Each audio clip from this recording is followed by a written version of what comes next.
Our next guest for today came home a winner of an international pageant. Filipina beauty Shannon Robinson took home the Miss Environment International title last month in the pageant held in Mumbai, India. She is the first Filipina to win the competition, which is only on its second year. And Shannon joins us right now here in the studio. Good morning to you. Good morning. I mean, what an incredible journey and story that you have to tell, which is why I think I'd like to start off with that. I mean, you are a newbie when it comes to the pageant. First pageant would be your Mutya, second would be an international one in India.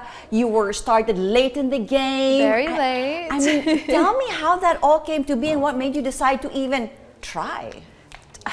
I didn't expect any of it, to be honest. Okay. It was more of a, I need confidence, I want to self-heal, and I thought, what's the most uncomfortable thing I could do? A pageant. That was it. That was the only intention, to feel confident, comfortable in my body, all of those things, learn from other women.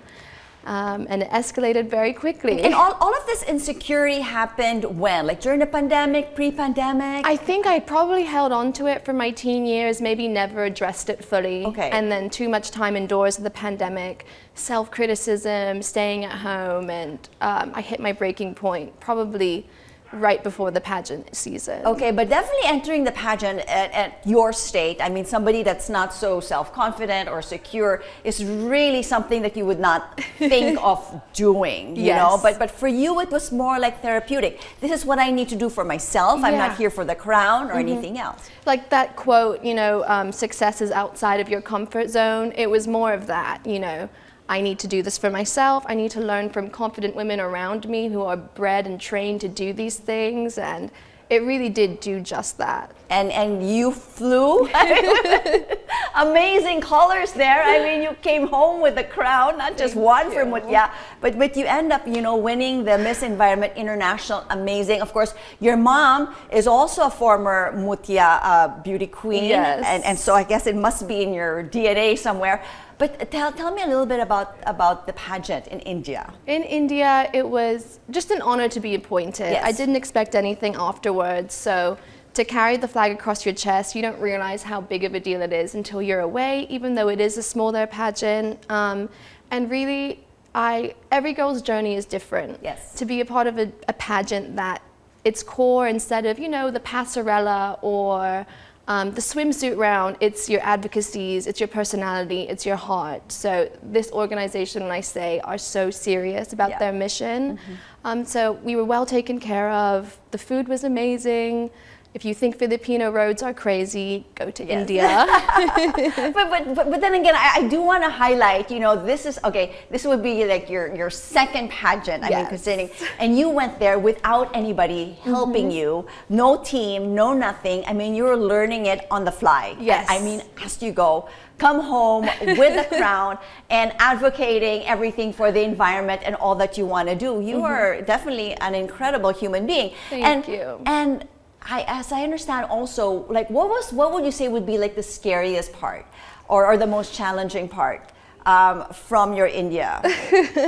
I think it was, as you said, being by myself. Most people had a stylist, a mother, a sister, somebody there. So it was, you know, if my makeup's not on point, that's my fault. My hair, it's on me. So just taking full accountability for myself and having no one to rely on, it was just the biggest challenge. And you went into the competition or the pageant quite confident, maybe, but once you got there, all of these beautiful women were surrounding you, and in the top 10, your name was called last. Were you like, I'm not gonna make it? Oh, I thought it was over. I really did. I accepted it. Some of my best friends made it through, so I was like, okay, that's the silver lining. It's gonna be fine.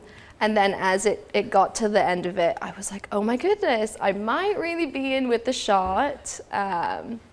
But the true feelings were when I got home. That's right. That's why it's been a month. It's been non-stop, very crazy. And I mean, the crowd was also incredible, considering you didn't really have a big Philippine contingent in India, but I mean, you seemed to be able to get the crowd going. I mean, you did have your love there in the audience with you, cheering you on. But during your reign as Miss Environment, I mean, what would your role exactly be now that, you know, you have the crowd, everything is done? I mean, now the hard work begins. Yes, and initially I had this grand idea that my one advocacy would be the ocean, and that's what I'm going to focus on.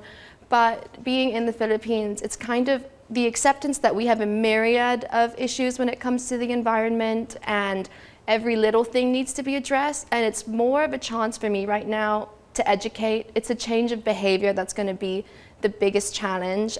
So just to present each aspect of what we have to improve in a less intimidating way, you know, just try educate in a friendly way. That's what I'm focusing on right now, from ocean to recycling, microplastics, reclamation, all of it, just to make it obtainable for the average Filipino. Well, I think they chose the perfect woman to do the job. Thank you so much. Congratulations on your recent win and all the wins that will happen in your life for sure. Thank you. I'm sure that will happen. Thank you again, Shannon, for joining us this morning here in New Day. Thank you so much. Thank you.